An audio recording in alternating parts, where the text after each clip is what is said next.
Desempolvar esas ideas que se pueden refrescar con las nuevas generaciones, tesoros ocultos que están por ahí. Responsabilidad de identidad que nos forma culturalmente. Nosotros como personas somos productos sociales y productos culturales. Luchas sociales como esta, pues justo es una manera de rememorar esa lucha de los oprimidos, ¿no? Esa lucha de gente que en algún momento pensó en construir una mejor sociedad y que por muchas razones pues no se pudo.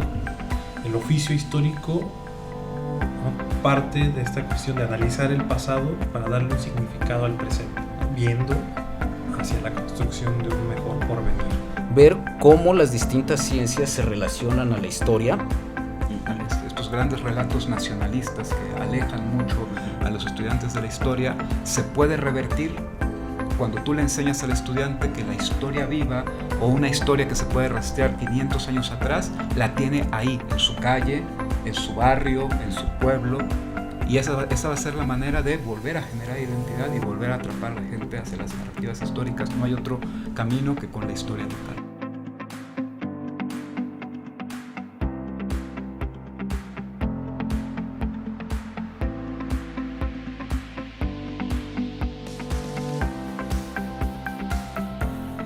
Hola a todos y todas, buenos días, buenas tardes o buenas noches, dependiendo del momento en que se enlacen a este su programa Miscelánea Histórica. Los saludan Rafael Aguirre Temamatla, productor ahora y director de cámaras, Óscar Lorenzana como nuestro apoyo en audio, el doctor Jaime García y su servidor Omar Alizar Salbraz, que llevaremos a cabo esta entrevista. Les recordamos que Miscelánea Histórica es un proyecto que tiene la intención de difundir diversos temas de historia, desde la historia natural hasta la historia social, cultural. En esta ocasión, como parte del programa Miscelánea 21, dedicado a rescatar y difundir las investigaciones de tesis de los egresados de las 21 generaciones egresadas de la extinta Facultad de Humanidades, hoy Instituto de Investigación en Ciencias Sociales de la UAM, tenemos como invitada a Adriana Rodríguez Gutiérrez. Bienvenida. Hola, muy buenos días. Gracias por la invitación. Muy bien, pues Adriana, este es el programa número 14 y llevamos pues una experiencia importante en cuanto a la recuperación de la memoria, diría yo, del trabajo que hicieron ustedes en licenciatura. Si nos puedes relatar brevemente cómo fue tu llegada a la facultad, por qué historia, cómo es que elegiste, pues una carrera que por ahí del 2012, que es cuando tú egresas, ya llevaba algunos años de consolidarse. Sí, bueno, entré en el 2012. Tengo una prima que estudió la carrera de letras, entonces por eso conocí la Facultad de Humanidades, pero no sabía muy bien en qué consistía la carrera, entonces estaba entre decidir ahí o entrar al ICE, porque también tienen una carrera afín a las humanidades, pero no sabía que aquí en la extinta Facultad de Humanidades el programa de estudios era para formar investigadores. Entonces, al final no me llamó tanto la enseñanza y decidí sacar mi ficha para la Facultad de Humanidades en Historia. Cuando yo entré, el programa había sido reformado y se había quitado el tronco común que daba pues todavía la posibilidad de decidir si cambiar a Antropología o a Letras o a Filosofía. Entonces, cuando yo entro es directamente a Historia y pues así llegué. Normalmente tenemos, como previo en la educación media superior, experiencias que nos van acercando a este tipo de disciplinas, que nos acerquen a disciplinas de las ciencias naturales, matemáticas, quizás es más sencillo, ¿no? Como que los jóvenes actualmente, de hecho así lo tenemos los que hemos tenido experiencias en prepa, casi no les gusta la historia, ¿no? ¿Ya habías tenido pues una idea de qué era lo que querías estudiar o simplemente te encontraste como muchos de nosotros ante una facultad, ante una experiencia nueva y finalmente tomamos la decisión por azares del destino, ¿no? Por suerte? Bueno, en mi caso, siempre me había llamado la historia desde la primaria. Creo que la enseñanza que hay en el nivel básico es como muy elemental de memorizar fechas y eso, pero a mí me llamaba la atención pues las biografías y pues la clase de historia en general. En la prepa, pues obviamente había como ya lo que mencionas, ¿no? De una como especialización de diferentes áreas, y yo entré a humanidades, que era lo que me ofrecía la prepa, pero estaba más enfocado como a psicología o a educación. Pero pues a mí me llamaba la atención historia, y entonces pues tal fue el caso que no decidí no entrar al ICE y entrar a la Facultad de Humanidades. Entonces esa fue la razón, yo creo. Los egresados nos cuentan su experiencia en la facultad y hablan del trabajo del historiador. Pero, Adriana, ¿qué más hace el historiador aparte de buscar en archivos lo que a veces no podemos, no encontramos necesariamente ahí? Pues yo creo que aparte de consultar las fuentes primarias o secundarias, es también el tipo de preguntas que le podamos hacer a los documentos, ¿no? En este caso yo trabajo con documentos inquisitoriales, y a veces hay que leer entre líneas qué trataba de hacer el notario que escribió ese expediente, o qué otro tipo de problemáticas podía haber cuando estaba redactado ese documento. ¿Qué otra cosa podemos hacer? Pues pues no hacer como hipótesis tan a la ligera, sino tratar de entender el contexto de lo que estamos tratando de entender. Y respecto al mercado laboral, ¿qué más hacemos? ¿Qué, en tu experiencia, que ya tienes pues al menos 8 años trabajando en algún lado, ¿no? Pues creo que también podemos trabajar en proyectos en mi caso trabajé para el INEGI en una encuesta que era para mujeres, y en este caso el INEGI había introducido el tema de los afrodescendientes, y a mí se me hizo muy importante porque para empezar habían sido reconocidos en la Constitución, y entonces que las encuestas estuvieran dirigidas a preguntarles a las personas si se consideraban afrodescendientes. Para mí se me hizo interesante porque cuando me tocó salir a campo, las personas lo tomaban como si fuera una ofensa, ¿no? Entonces había que explicarles, me sentía con la responsabilidad de explicarles, no, es que se está tratando de reconocer a una población, y no es como, tuve un caso que una señora me dijo, no, yo estoy bien, o sea, no se trata de una enfermedad, ¿no? Sino de reconocer a esta población que también forma parte de, la conocida la tercera raíz de México, ¿no? Entonces, pues en eso también los historiadores tenemos como injerencia en tratar de explicarle a la sociedad los cambios y las adaptaciones que nos exige el mundo actual. Y digo, hablando de esta experiencia, evidentemente creo que abres un panorama interesante, porque normalmente egresando de aquí das clases, que es lo que casi todos hemos hecho, pero en algunas dependencias, particularmente el INEGI o algunas otras, se requiere el trabajo del historiador. ¿Tendrás alguna otra experiencia respecto a ello? Pues también trabajé para el INE, y también pues la organización, creo que estudiar una carrera no solo es, todos queremos trabajar de lo que hemos estudiado, pero creo que haber hecho una licenciatura te da las herramientas para poderte desempeñar en otras cosas, como poder organizar. Me tocó en el INE en las elecciones del 2018, y pues era mucho trabajo porque había que organizar mucha gente y organizar pues los recursos y todo lo que había. Entonces creo que haber tenido ahí injerencia pues fue relevante, ¿no? Y además pues fueron unas elecciones pues bastante importantes para el momento. En tu experiencia que ahorita relatas, hoy que regresas 10 años después a la facultad, que finalmente donde te formaste, ¿qué le dirías a los nuevos estudiantes que están eligiendo esta carrera y esta profesión, y que normalmente no tienen idea de qué panorama les espera? De hecho el día de ayer di una clase con uno de los profesores que ahora es un ex compañero, y les di una clase acerca de la Nueva España, y pues pues les llamó mucho la atención de que traje algunos documentos, y creo que están en segundo semestre, entonces como que sí les llamó la atención que todo el conocimiento que nos puede, o los datos o la información que nos puede aportar un documento histórico, y los análisis que se pueden hacer de ello. Y las personas que todavía no deciden qué estudiar, pues yo creo que si están buscando, si todavía no tienen una idea, yo creo que sí hay que reflexionarlo, porque pues te tiene que gustar, ¿no? Porque es lo que te vas a desempeñar toda tu vida. 2012 hay varias experiencias que hay en el contexto, particularmente hace rato mencionaste una elección, ¿no? pero también un cambio en el programa de estudios de manera interna.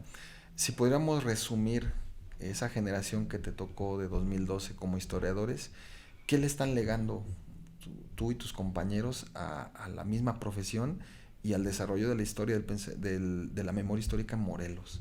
Yo creo que ser personas críticas y también tratar de buscar todos los enfoques para no quedarnos con una sola visión de lo que está sucediendo, ¿no? Porque de hecho ese es el trabajo del historiador, ¿no? Ver diferentes perspectivas y no quedarse o con la versión oficial, ¿no? Más bien todas las versiones que puedan, por ejemplo, aquí mismo, ¿no? Todos tenemos diferentes enfoques de lo que está sucediendo y todas nuestras versiones son válidas, ¿no? Entonces yo creo que el historiador es lo que tiene que hacer, ¿no? Tener la visión más amplia y poder concentrar todas estas perspectivas para tomarlas en cuenta. Y en tu experiencia creo que también has dado clase a un nivel medio superior. En la facultad no te forman para la cuestión didáctica. En esa experiencia que tienes de dar clase, ¿cuáles han sido las dificultades particulares que has enfrentado con generaciones que no necesariamente tienen un interés por el saber histórico? Bueno, yo di clases a nivel medio superior y sí me di cuenta de que no hay interés en la historia porque está considerada que solo es la memorización de fechas, lugares y personajes.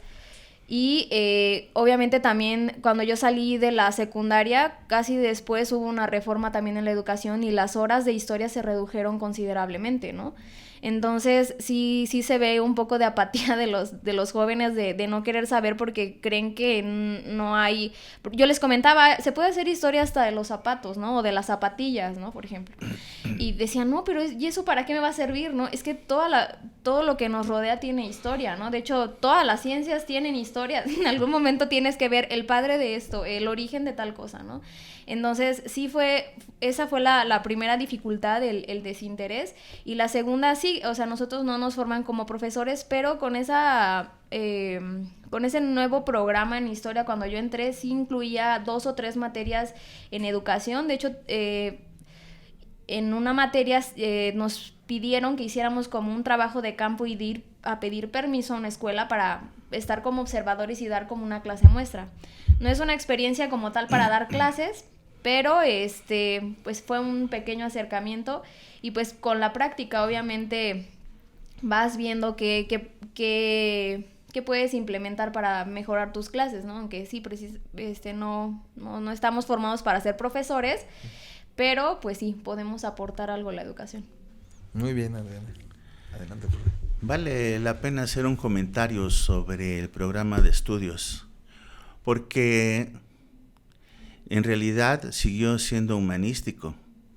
Había optativas que el alumno puede escoger dependiendo de sus intereses hacia literatura, hacia filosofía o hacia antropología, ¿no? No estaba vacío, ¿no? Lo único que se cambió fue la decisión de qué carrera escoger, ¿no? Porque se supone que también ya en ese momento se habían implementado los cursos propedéuticos, donde hay un acercamiento con los alumnos para, antes de decidir a qué carrera van a tomar, entonces se les hablaba de los distintos enfoques de las carreras que había en ese momento. Bueno, y después de una orientación. Después de este comercial, el tema de investigación, muy interesante.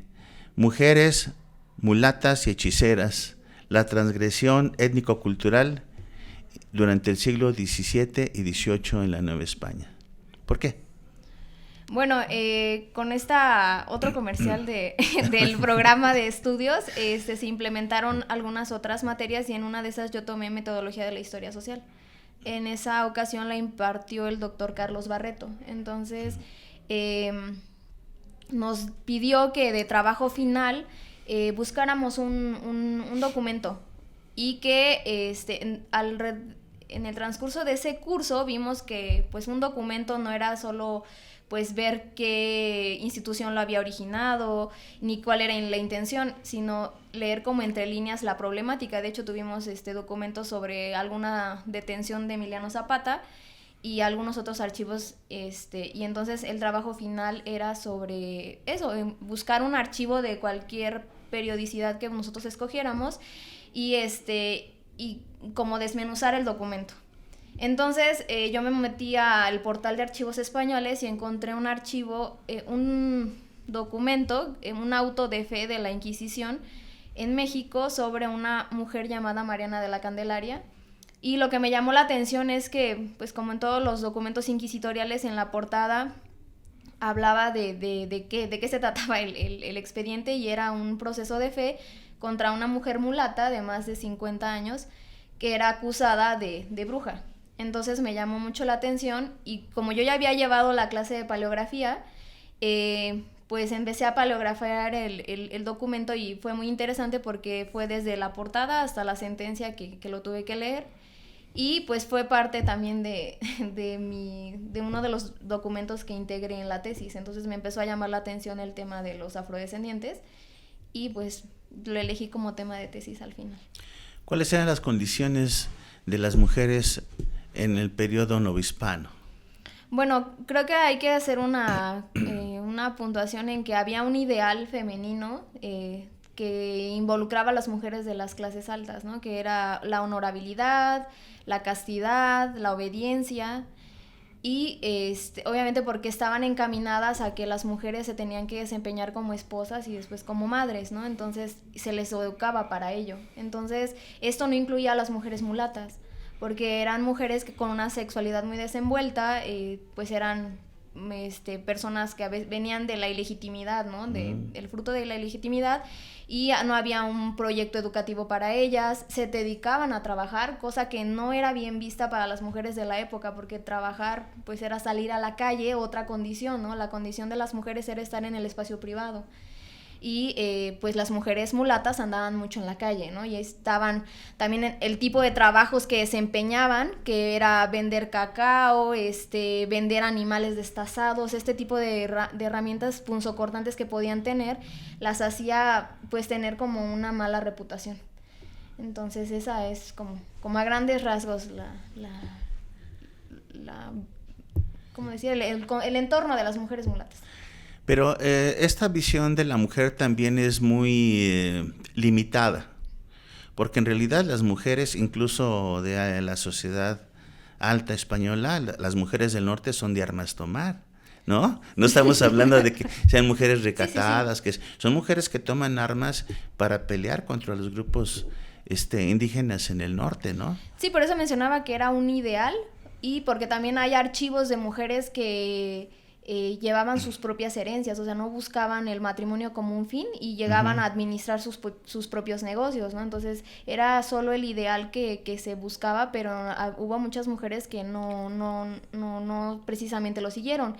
Igual también el escoger el hábito, o sea, hacerse monjas también era una manera de que la herencia de una mujer no pasara a una mala administración de un esposo, ¿no? Entonces esto era pues parte del entorno de las mujeres, del contexto de las mujeres. Y en este sentido, en ese contexto, ¿qué imagen hay sobre la mujer indígena, la mujer mulata y la mujer negra? Es decir, no las mujeres españolas de alta condición, sino las mujeres de abajo. Pues eso, para empezar, que la mayoría de ellas, que era la mayoría de la población, tenía que salir a trabajar.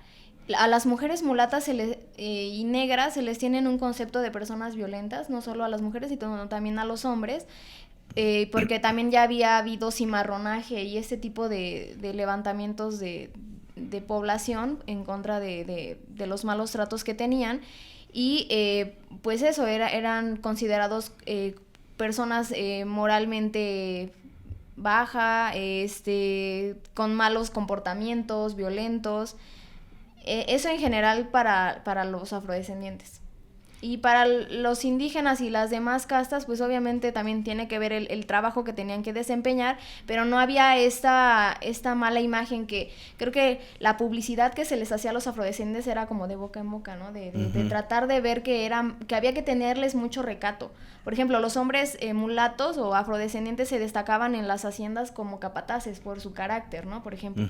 Pero había que tenerles cierto recato que en algún momento podían cambiar de parecer y portarse violentos. Porque también hay mujeres mulatas y negras que están al servicio de los señores, que no tienen la misma vida de la que viven las haciendas trabajando, o que, vamos a decir, sea gente pobre, ¿no? Uh-huh. Los que viven en las haciendas tienen cuando menos un lugar más adecuado de vida, ¿no?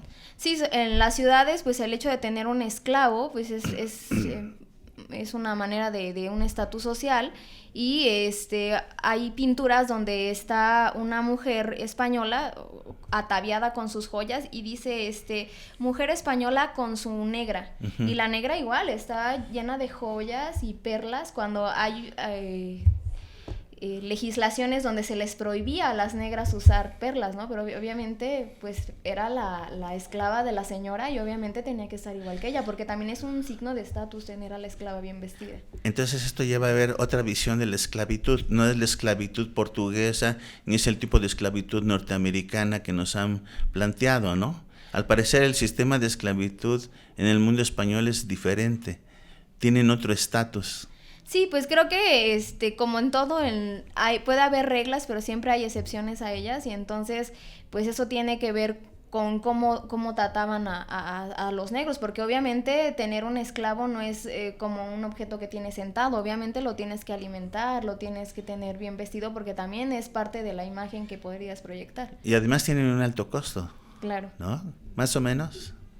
Uy, no, creo que no tendría la cantidad exacta, pero sí eran un cantidades lujo. Fuertes, ¿no? Tener sí. Un esclavo era un lujo. Sí. Okay. Entonces por eso había que cuidarlos. Sí. Cambiando el tema, el Santo Oficio de la Inquisición. ¿Qué es el Santo Oficio de la Inquisición? Bueno, la Inquisición en México se establece en 1571. Y pues obviamente viene con toda la carga del Tribunal Inquisitorial en España, pero Solange Alberro menciona que el tribunal en la Nueva España no tuvo el mismo impacto que lo tuvo en España, por varias razones. Para empezar, los recursos económicos en Nueva España estuvieron más limitados. También los servidores públicos eran gente que venía de España, que venía obviamente a hacerse de fortuna y de una buena carrera, lo cual no funcionó. Eso tiene que ver porque también con las jurisdicciones de un territorio que era muy grande, ¿no? Estamos hablando que España y México están diametralmente opuestos en tamaño. Entonces, las jurisdicciones eran muy grandes en Nueva España, y entonces pues no había los suficientes servidores públicos para tener el control de la moral y la buena fe que se tenía que desempeñar en México. Ajá. ¿Y quiénes eran los que se encargaban en sí del funcionamiento de la Santa Inquisición? ¿Hay alguna orden o cómo son los funcionarios?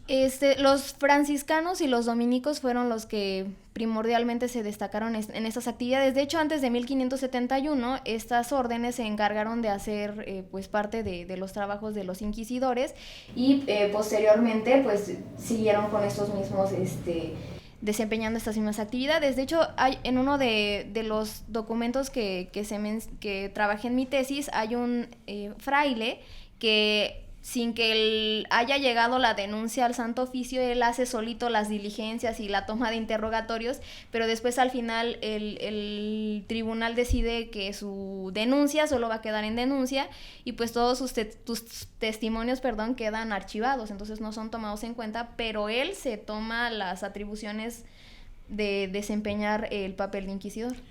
Llama la atención porque hay procesos inquisitoriales contra los indígenas en la época de Fray Juan de Zumárraga, en los inicios del periodo novohispano. Pero después los indígenas son considerados vasallos del rey, y entonces ya no son juzgados directamente por el tribunal inquisitorial, uh-huh, sino en sus parroquias tienen delegados, o el párroco está a cargo de llamar la atención o de poner orden en este tipo de prácticas, porque los indígenas también tienen que ver con estas saberes de medicina tradicional, herbolaria y hechicería también, ¿no? Que era considerada hechicería para la Nueva España. Ajá. Ahora, en el otro caso, ¿cómo se llevan a cabo estos procesos de juicio? ¿Quiénes denuncian? ¿Quiénes procesan? ¿Cómo se hace una investigación inquisitorial? Bueno, la Inquisición manda a leer en las parroquias se me fue el nombre. Edictos donde tipo de prohibiciones de conductas, ¿no? De hechicería, de brujería, de blasfemias. Entonces, esos edictos se leen en las parroquias. Entonces, eso invita a que las personas denuncien a sus vecinos o se autodenuncien. Entonces, para hacer un proceso inquisitorial lleva una serie de pasos muy estrictos. Para empezar es hacer la acusación. Es decir, si usted me va a acusar de que soy hechicera, va a ir con alguien de autoridad, ya puede ser el párroco o algún español, que aparte sepa leer y escribir, porque la denuncia se tiene que entregar por escrito y firmada.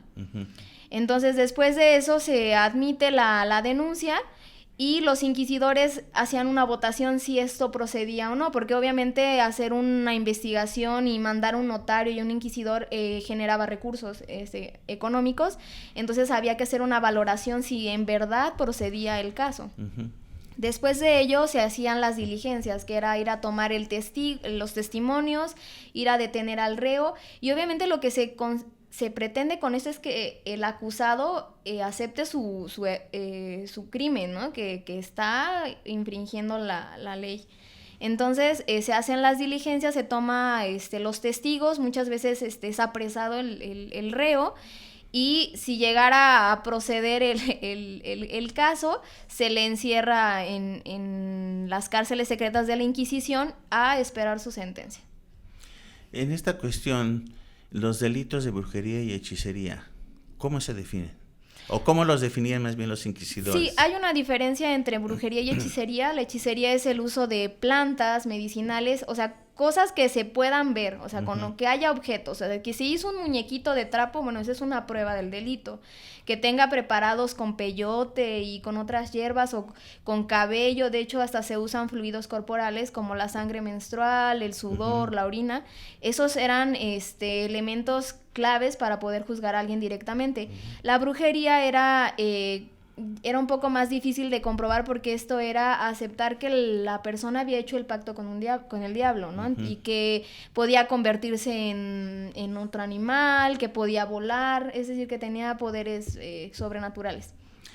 Ahí me lleva a otra pregunta, porque esto estaría asociado, por ejemplo, con el nahualismo, ¿no? Y con muchas prácticas del mundo indígena. Claro, sí, de hecho los mulatos están, en algunos casos que he trabajado, están muy asociados con los indígenas, tienen relación en poder compartir saberes de herbolaria y hechicería. Y la población en general también está acostumbrada a este tipo de fenómenos, ¿no? Por así decirlo, y llegan a decir, sí, es que yo la vi como convertirse en un perro negro, o la vi y después estaba convirtiendo en un gallo, o la vi volar, ¿no? Entonces, más bien era la población la que hacía también propaganda de este tipo de fenómenos que podían suceder. Y obviamente lo que mencionaba, que los indígenas y los afrodescendientes tuvieron un proceso de aculturación entre saberes, porque sabemos que los africanos también están muy relacionados con la naturaleza, ¿no? Tienen un panteón de orishas, que se llaman, y entonces al trasladarse al Nuevo Mundo, pues no tienen al alcance, por ejemplo, el mismo tipo de medicina tradicional. Entonces, ¿qué hacen? Pues los indígenas, que son pues aquí expertos, pues les van a compartir sus conocimientos, ¿no? Y entonces es una fusión ya cultural. Es una transculturación muy importante. ¿Y qué más se puede hablar sobre, por ejemplo, de este tipo de transculturación? ¿Qué elementos, por ejemplo, de las creencias del mundo indígena con el mundo africano, incluso permanecen hasta el presente? Sí, pues para empezar, la religión orisha también está muy relacionada con la naturaleza, y entonces también tiene que ver con los dioses prehispánicos, entonces tiene que ver con cómo trasplantarlos, ¿no? De uno a otro. Y no solo la cultura indígena y la negra, también tiene que ver la española, ¿no? Porque los santos también van a fungir en este proceso de aculturación, porque obviamente en la Nueva España fueron 3 culturas que se fusionaron, ¿no? Y obviamente también la iglesia, por ejemplo, las cofradías de negros, en este caso, se aceptaron, por ejemplo, que los africanos, por ejemplo, en sus ceremonias usaban mucho el canto. Entonces, las cofradías había coros de negros, ¿no? Entonces era como para un poco aceptar esto, para sumar feligreses y aceptar un poco esto, la música, ¿no? También la música tiene mucho que ver con la fusión cultural de los africanos y la cultura en la Nueva España. O sea que ya había, vamos a decir, una serie de elementos. No es que, vamos a decir, los africanos practicaban ciertas costumbres a su modo, los indígenas a su modo y los españoles a su modo, pero de alguna manera compartían ciertos elementos de eso. Sí, creo que eso se podría ejemplificar bien, como por ejemplo el mole, ¿no? Todos el 15 de septiembre, sí, yo soy mexicano y vamos a hacer un mole, ¿no? Pero el mole trae especias de Medio Oriente, es una comida que no es originaria de aquí. O por ejemplo las aguas, ¿no? La de Jamaica, limón y horchata, ¿no? Estamos hablando que la Jamaica es una flor que viene de África, por ejemplo, ¿no? Entonces estamos hablando ahí que es una fusión cultural completamente. Es una planta transportada primero a Haití, bueno, a la región de Antillana y luego hacia acá. Sí, digo, ya aquí vamos a comernos unos tacos al pastor y mi agua de Jamaica, ¿no? Sí, los tacos al pastor en realidad son africanos, ¿no? Africanos y árabes, ¿no? Exactamente. Okay. ¿Por qué la hechicería y la brujería están asociadas a las mujeres? Por ejemplo, ahora que estoy haciendo la tesis de maestría, que está un poco relacionada al mismo tema, estaba viendo los cuadros de castas, donde pues yo he puesto atención directamente a los afrodescendientes, y las mujeres están representadas siempre, por ejemplo, en la cocina, preparando el chocolate, ¿no? Que era una bebida muy importante en el día a día de la vida cotidiana en México, en la Nueva España. De hecho, se hacían 6 comidas y 2 de ellas eran acompañadas con chocolate y con pan, ¿no? Entonces, las mujeres afrodescendientes casi siempre son representadas en la cocina haciendo el chocolate, pero el chocolate, según María Elisa Velázquez, está relacionado con varios elementos. Uno de ellos es la sexualidad, estos poderes mágicos que pueden desarrollar las africanas, y pues el color, ¿no? Que tiene que ver con su apariencia física, y sobre todo que, por ejemplo, para ser preparados de cualquier pociones, pues quién se iba a dar cuenta si le echaban algo a chocolate, ¿no? Entonces nadie se iba a dar cuenta. Entonces sí. Recuerdo un caso de una mujer española que, vamos a decir, estaba como decepcionada o no sé, no le hacía caso a su esposo. Y entonces la mulata le dice que le dé sangre del menstruo revuelto con la comida, ¿no? Sí. Pero a mí lo que me llama la atención es por qué la mujer española se deja seducir por la mulata, ¿no? Sí, eso es también un punto importante, la ambivalencia que pueden tener las mujeres mulatas en torno a estas actividades. Por ejemplo, en los casos, pues obviamente hubo alguien que las acusó, ¿no? Casi siempre las acusan porque el remedio que les dio no funcionó, o sea, siempre las van a acusar por eso. Pero estamos hablando de una ambivalencia, o sea, sí la fueron a solicitar, pero cuando algo no resulta, hacia ahí ya la culpa toda es tuya, ¿no? Entonces hay esa ambivalencia de eso, de una doble moral, de aceptar este tipo de remedios porque es una solución. O sea, las mujeres mulatas también eran parteras, si al niño se empachaba, pues lo llevaban con ella, ¿no? Entonces, pero también hay algo que se llama la magia amatoria, que era este tipo de brebajes que se preparaban, pues que para las infidelidades, que para que el hombre les hiciera caso, este tipo de cosas también llamaban la atención de la población y eran parte de los males que aquejaban, así como un dolor de estómago, también los males sentimentales eran importantes. Entonces había que recurrir a las especialistas, que eran en este caso las mujeres mulatas. Y sobre usted presenta 3 casos, ¿no? Me llama la atención porque son distintos, aunque se parecen en ciertos elementos. ¿Cómo nos podía dar una imagen de cada uno de esos casos. Ok. Fueron 3 casos. El contexto es, el primero es Mariana de la Candelaria. Es una mujer que vivía en una hacienda en San Luis Potosí. La otra es Ana de Sosa, que es en Campeche. Y la otra mujer se llama... Hilaria, ¿no? Ajá, Hilaria. Ella es en el barrio de Popotla, en la Ciudad de México. Uh-huh. La razón por la que escogí estos casos son porque son 2 casos, por así llamarlos, rurales y uno en la Ciudad de México, ¿no? Entonces, mi idea era como contrastarlos. El caso de Mariana de la Candelaria es una mujer que tuvo amistad ilícita con el capataz de la hacienda, y como eso no resultó bien, pues por eso fue acusada, y tuvo 20 testigos en ese caso. Es un proceso de fe que tiene desde la acusación hasta la sentencia. Y los 20 testigos no solo son personas en las que no les funcionó los brebajes que les recetó. Algunos sí funcionaron, y hay gente que dice, es que predijo que me iba a caer del caballo y que a los 2 días iba a estar bien, y eso pasó. Entonces eso también le perjudicó a ella, porque obviamente la acusaron también de adivina, cosa que también era perseguida por la Inquisición.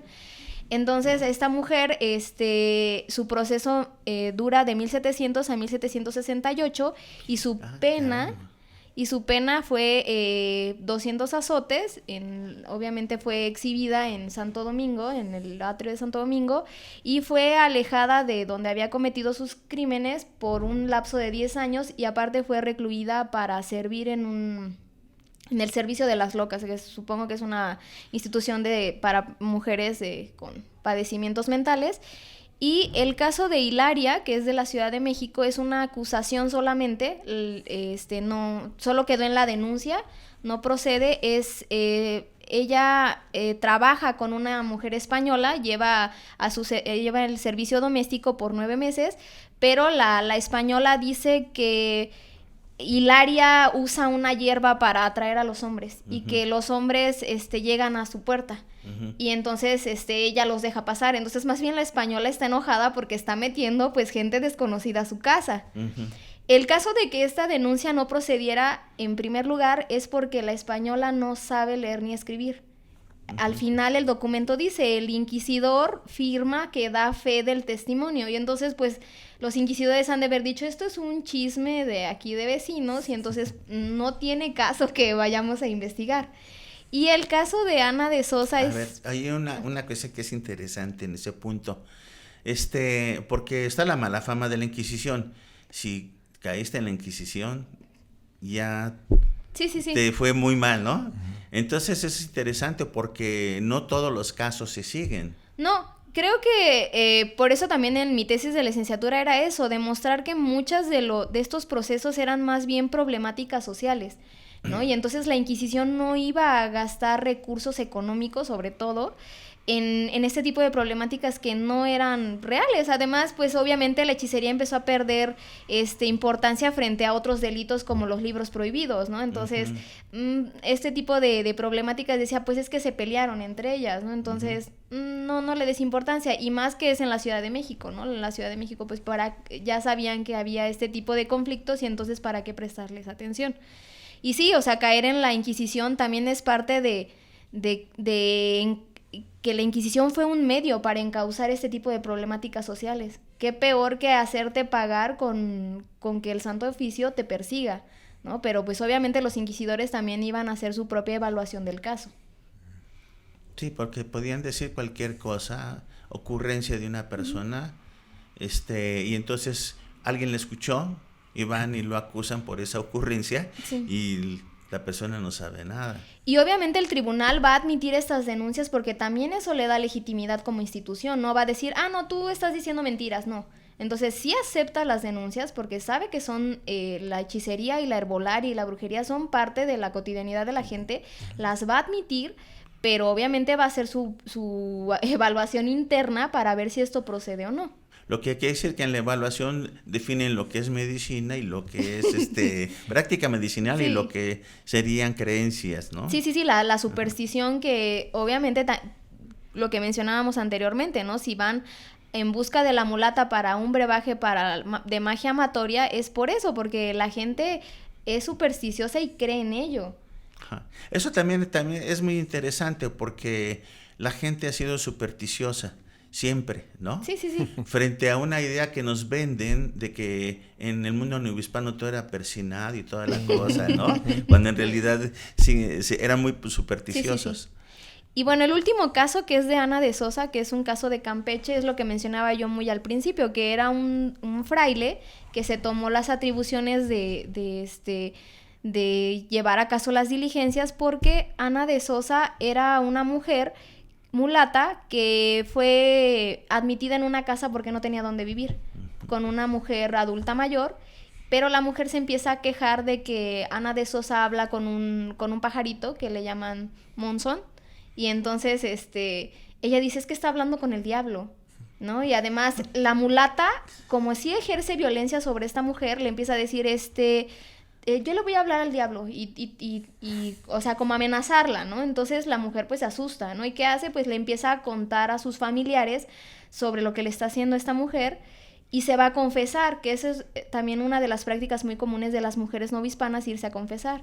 Entonces va con este fraile que se llama Hernando de Nava y le dice, no, pues vamos a hacer aquí la acusación, porque si está hablando con un pajarito y tiene aquí preparados y es violenta, no, la vamos a acusar.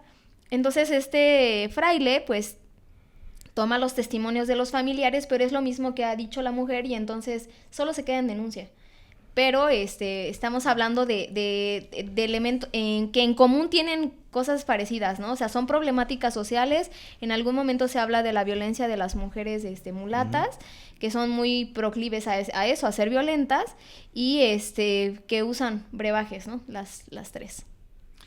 Bueno, todo eso que nos ha platicado entra de lo que se le llama la vida cotidiana o la historia cotidiana. ¿Qué herramientas utilizó para tratar de entender el contexto y dar una interpretación de cada caso? En primera, pues tuve que hacer trabajo de archivo. Los documentos están compendidos en el Archivo General de la Nación y otro en el Portal de Archivos Españoles. Y entonces tuve que hacer el trabajo de búsqueda de estos archivos, porque hay muchísimas denuncias, ¿no? Estos casos los escogí porque no están tan alejados temporalmente, pero algo, entonces sí tienen periodicidades distintas y pues tienen características similares, y yo quería hacer eso, o sea, un caso que fueran como dos espacios rurales y uno de ciudad, y pues hice paleografía, que es poder traducir el documento y saber qué dice. Y sobre todo eso que yo había visto en mis clases de metodología de la historia social, ¿no? De cómo preguntarle al documento algunas otras informaciones, ¿no? Sobre, por ejemplo, esto de la amistad ilícita, que también era un delito que era perseguido, pero por ejemplo en el caso de Mariana de la Candelaria solo se menciona, pero no es causa de que la acusen, más bien a fuerza querían corroborar que ella era bruja. Entonces, este tipo de problemáticas, son parte de lo que el documento también está diciendo. Y estos conceptos que encuentra en los documentos, ¿cómo se pueden traducir o cómo se pueden definir, como esto de amistad ilícita? Bueno, hay que, creo que leer a otros autores también, leer mucho para poder ir aterrizando las ideas, pero pues están en muchos de los documentos que se tratan. De hecho, en las clases de Nueva España, pues también se van tratando algunos términos. De hecho, también la fiabilidad de los documentos se ve en la clase de archivística y paleografía. Por ejemplo, un documento de la Inquisición casi siempre tiene una cruz en la portada, ¿no? Por ejemplo, son elementos como muy básicos para poder reconocer un documento. Entonces, creo que la clave aquí de ir interpretando la información que nos pueden dar los documentos es parte de la formación que tenemos en la licenciatura de historia, ¿no?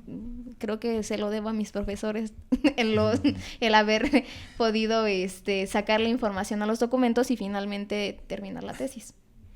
Y en nuestro presente, estos trabajos sobre la negritud o la prietud, porque ya muchos hablan de eso. Yo soy prieto, ¿no? Estas cuestiones, ¿cómo poder utilizar estas herramientas y estos conocimientos en la historia del presente? Pues en primer lugar es el reconocimiento de estas comunidades y obviamente rescatarlo, ¿no? Porque así como mencionábamos el mole o el agua de Jamaica, tienen muchos aportes en muchísimos otros aspectos de la vida cotidiana en México y pues se han hecho actualmente trabajos sobre comunidades, por ejemplo, que han rescatado la danza, el baile, pues eso, la misma identidad, ¿no? Sobre todo en los espacios de costa, es donde pues hay mayor concentración de población afrodescendiente. Y esto tiene que ver, obviamente, con el pasado novohispano por la concentración de personas afrodescendientes en las costas por las embarcaciones, por el tráfico. Para empezar, el tráfico negrero que había en Veracruz y la entrada ilegal por Campeche. Y obviamente el trabajo en los puertos es... El espacio de los puertos es un ir y venir, o sea, es un espacio en constante movimiento, ¿no? Entonces las poblaciones afrodescendientes ahí no precisamente son más aceptadas, pero hay más tolerancia, ¿no? Entonces yo creo que esa es una de las razones por qué haya mayor concentración de estas poblaciones en las costas, aunque los afrodescendientes se dispersaron por todo el territorio. Sí, desde el norte de México hasta acá, y sobre todo en el estado de Morelos, en los documentos siempre se habla de muchos esclavos negros que trabajaban en las haciendas azucareras, ¿no? Y eso también es interesante porque es, vamos a decir, una población que se ha diluido, ¿no? En las otras distintas etnias, la etnia española, la etnia indígena, y por supuesto el mestizaje es mucho más profundo de lo que pudiéramos imaginar, ¿no? Quizá cuando uno va a los archivos parroquiales y empieza uno a esculcar sus propias orígenes, va resultando que también hay sangre negra, ¿no? Sí, claro, y también este reconocimiento de la población afrodescendiente que llega para eso, para cubrir la mano de obra en las minas y en los ingenios azucareros. Por ejemplo, Gonzalo Aguirre Beltrán menciona que, por ejemplo, las mujeres negras en las minas se dedicaban había como depósitos donde quedaban residuos muy pequeños, ¿no? de las minas, y entonces ellas se dedicaban, como tenían las manos finas, pues a quitar todavía algunos residuos de metales, y ellas también trabajaban en las minas, ¿no? Ese es otro reconocimiento de las mujeres en el trabajo de las minas que se podría considerar solo masculino, ¿no? Por el uso de la fuerza. Sí, están estas personas que entra toda la familia, ¿no? Sí. O sea, el minero entra al trabajo más duro, pero afuera están picando piedra, fragmentos más pequeños, porque les dan partición a los trabajadores. Entonces entra también el trabajo familiar para recuperar parte de esto. Y la otra cuestión es que, por ejemplo, en el caso de las haciendas azucareras, la mayor parte de los negros trabajan en la casa, es decir, en las instalaciones del ingenio. No están trabajando en las labores fuertes, ¿no? A lo mejor como capataces, y también es otra cosa que llama la atención. ¿Por qué como capataces? Pues tiene que ver con el carácter de mando que tienen, entonces los dueños de las haciendas los escogen por eso, aunque sí hay cierto recato porque no hay una confianza de la fidelidad entera de este capataz frente al amo, ¿no? Entonces sí se les escoge por eso, por la voz de mando que pueden tener frente a los trabajadores y llevar pues la labor diaria a cabo. Pero en las labores, por ejemplo, de las haciendas azucareras, los que preparan el azúcar, los maestros del azúcar, son precisamente son negros, ¿no? Sí, de hecho tenían esta denominación de maestros mieleros, aunque no había un reconocimiento como tal, porque si hay un reconocimiento, pues había que pagarles más o pagarles, ¿no? En el caso de que... No, pero sí se les pagaba. O sea, he encontrado documentos donde los reciben, aunque sean esclavos, reciben un salario. Sí, a lo que voy que no hay un reconocimiento de los conocimientos como tal. O sea, sí se les aprecia y por eso se les contrata, pero obviamente siempre es este recato hacia la población afrodescendiente por su comportamiento, ¿no? Entonces, lo que mencionaba de que los negros y los afrodescendientes trabajaban en toda la hacienda es porque hay muchas labores que hacer, ¿no? O sea, estábamos hablando que hasta las haciendas tenían hasta su iglesia y entonces había que mantener en orden toda la casa. Sí, tienen sus capillas, por supuesto. Ahorita que platicabas, Adriana, de tu tesis, la verdad, primero, felicidades por tan estructurada el discurso para que nuestro público no especialista pues se interese en el tema, y créeme que va a haber varios comentarios, creo que van a ser en ese tono, ¿no? Ahorita que tú platicabas, ¿cuántos procesos inquisitoriales se viven en la Nueva España? Yo tenía entendido que no son como en Europa, ¿no? Ahí sí había una gran cantidad. ¿Tienes una idea de esta cuestión? Pues cuantitativamente no tengo la cantidad exacta de casos de acusaciones sobre brujería y hechicería, porque a pesar de que las mulatas son el común denominador de estas denuncias, hay también mujeres españolas acusadas de esto, y mestizas también.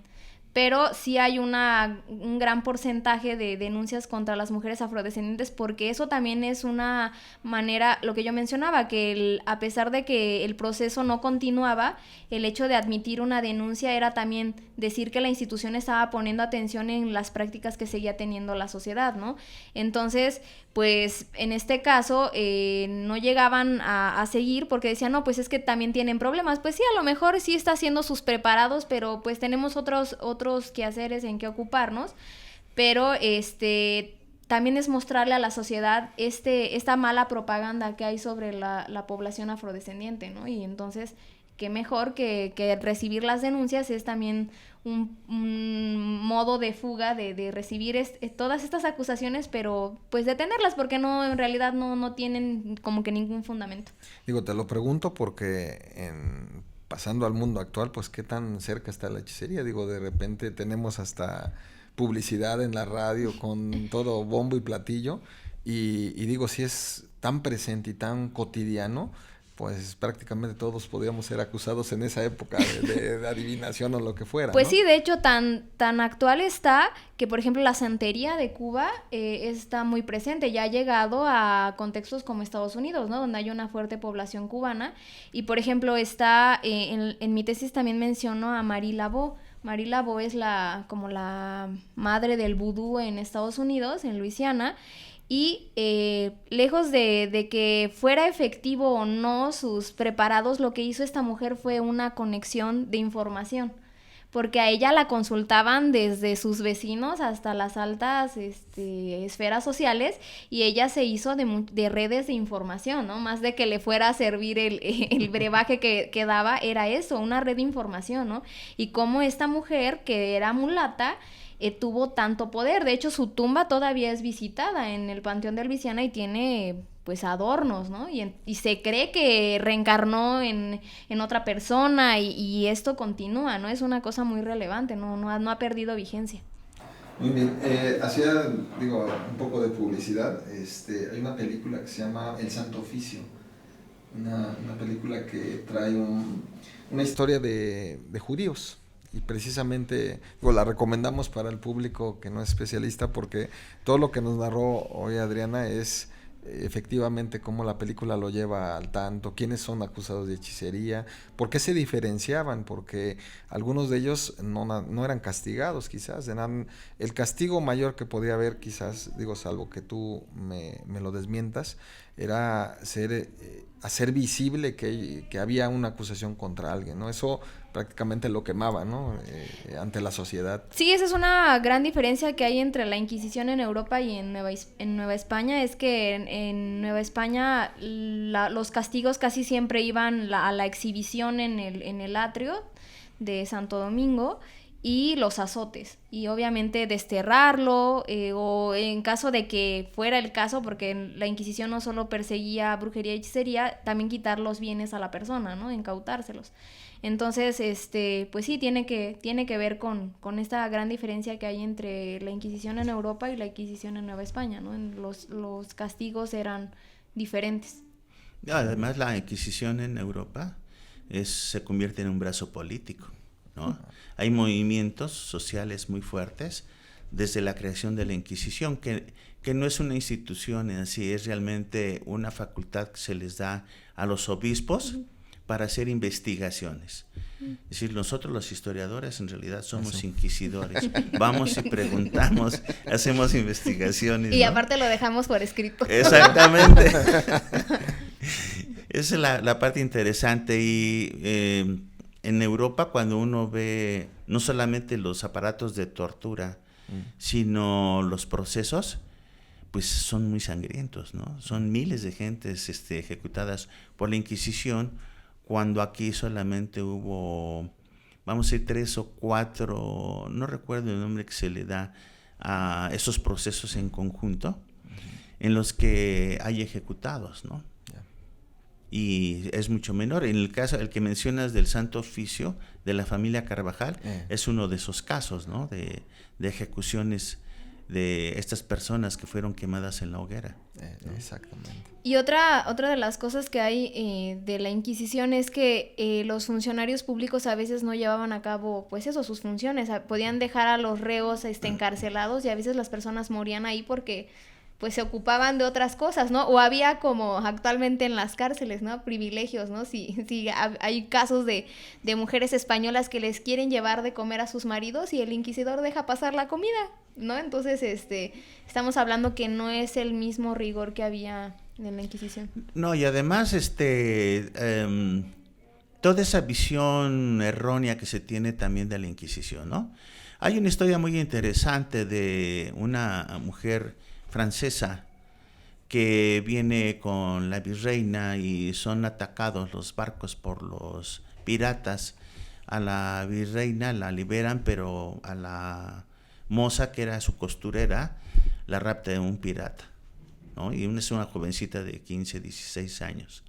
La chica, por azares del destino, vuelve a caer en manos de los españoles porque matan al pirata. Y viene para acá y entonces ya se reconecta otra vez con la virreina, se convierte en su costurera, pero el rito católico francés es diferente del rito católico español. Y por esas diferencias es metida en la Inquisición. Y ahí tiene a su hijo, dentro de la Inquisición. Pasan como 3 o 4 años antes de que sea liberada, ¿no? Eso está como para una novela de Televisa. Muy interesantes en ese sentido. Por eso hablábamos de la vida cotidiana. Es decir, yo creo que algo de lo que presentan estos casos es el día a día, ¿no? A lo mejor nos centramos un poco más en estas cuestiones de la hechicería, pero si sacáramos y escarbáramos lo que hacen las personas, a qué se dedicaban, nos permite ver algo más allá. Por eso decía yo, esto de la historia de la vida cotidiana es riquísimo, ¿no? Y sobre todo porque también en los expedientes podemos ver, por ejemplo, que hay relaciones familiares que se han generado. Ajá. Y que son parte de los mismos conflictos que hay. Por ejemplo, el caso de Mariana de la Candelaria es una hacienda donde ya todos están emparentados, ¿no?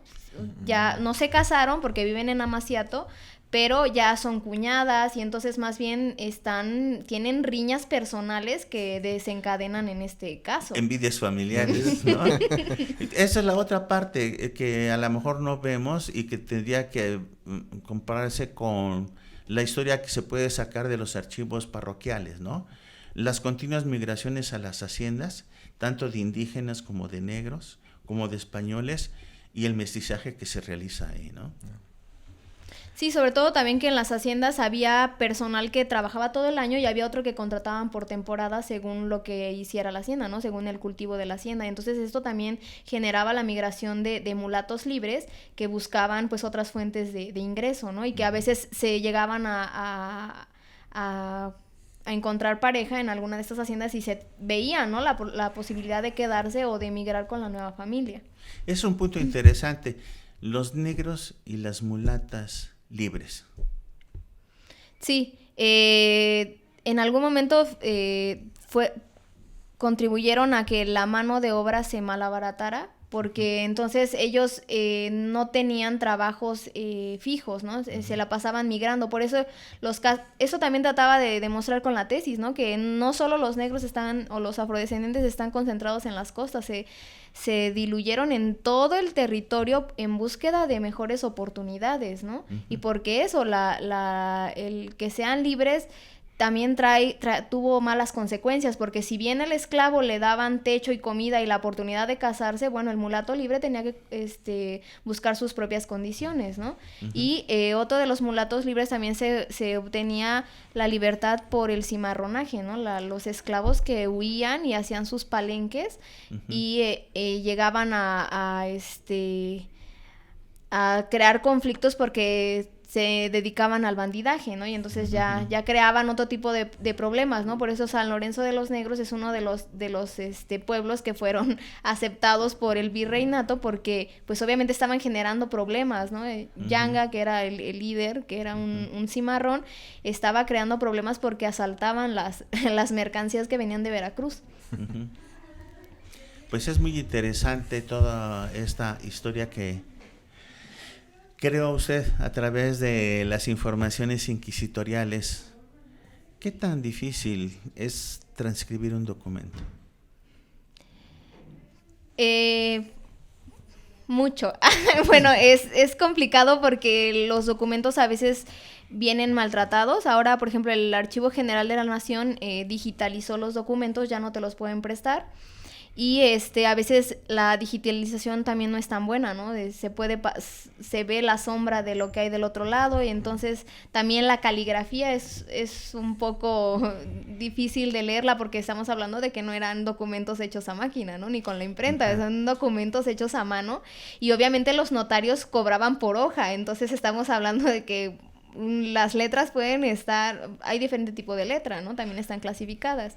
Entonces sí, eso es lo que hace muy complejo la lectura, ¿no? O las abreviaciones, por ejemplo, dicho, por poner una palabra, está escrito con DHO nada más, ¿no? O excelentísimo, y es una X y una M y una O, uh-huh, ¿no? Entonces eso son parte del quehacer que tenemos los que nos dedicamos en estos periodos, porque hay que, pues eso, empezar a familiarizarse con la forma de la escritura. Uh-huh. Bueno, pues como vieron, ha sido realmente una serie de trabajos muy interesantes. La felicitamos, sobre todo porque ella dice que ya va a terminar la maestría y por lo visto se dedicó a lo mismo. Sí, hice la maestría en estudios regionales y uh-huh, es la misma características de los casos, mujeres mulatas acusadas de hechicería, pero esto en el Obispado de Puebla, ¿no? Uh-huh. Adriana, pues muchísimas gracias. Bueno, gracias a ustedes. Y esperemos que tengamos oportunidad de una siguiente historia para continuar con el capítulo de las hechiceras. Bueno, les comentamos finalmente que Miscelánea Histórica es un proyecto asociado con el Seminario Permanente de Historia Regional de Morelos y con el Archivo Histórico Digital también del Estado de Morelos, vinculados al Centro de Investigación en Ciencias Sociales y Estudios Regionales de nuestra máxima casa de estudios, la Universidad Autónoma del Estado de Morelos. Adriana Rodríguez, de verdad, un gustazo que estés con nosotros. Muchas gracias. Y bueno, creo que el público estará abierto a muchas dudas, seguramente, que nos planteas. Sí, ya lo veremos en el tomo 2, ya que esté la maestría esté aprobada. Muy bien. Nos vemos. Gracias.